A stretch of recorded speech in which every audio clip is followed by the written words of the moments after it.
नमस्कार. आज आपण कोबी आणि मुगडाळ भाजी बनवत आहोत. त्यासाठी कोबी मी चांगला किसून कद्दूकस करून घेतलेला आहे.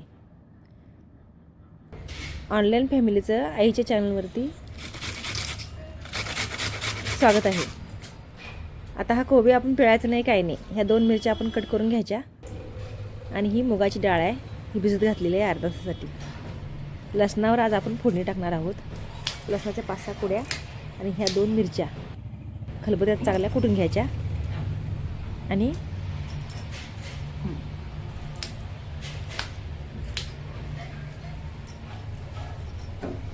थोडेसे जिरे पण घालायचे बरं का. ह्या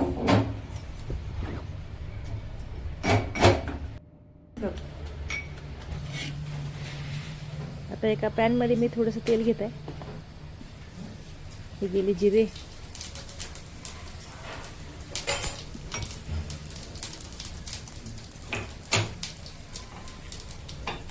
आणि हे आपला ठेचा हिरव्या मिरचीचा. चांगला का लसूण चांगला तांबडा होईपर्यंत परतून घ्यायचं. कोबीचं पाणी काढायचंच नाही.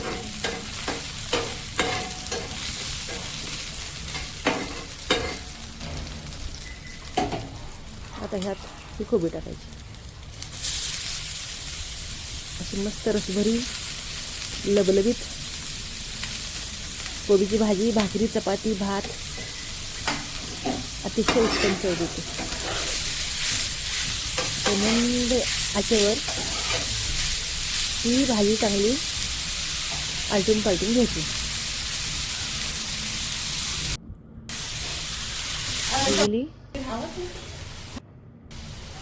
मुगाची डाळ. मुगाची डाळ जर तुम्ही तेलात टाकली तर ती चव आणखी थोडी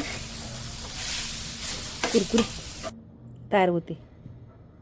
बघू शकता तुम्ही कोबीची भाजी तयार आहे. लाईक, शेअर आणि सबस्क्राईब करा. धन्यवाद.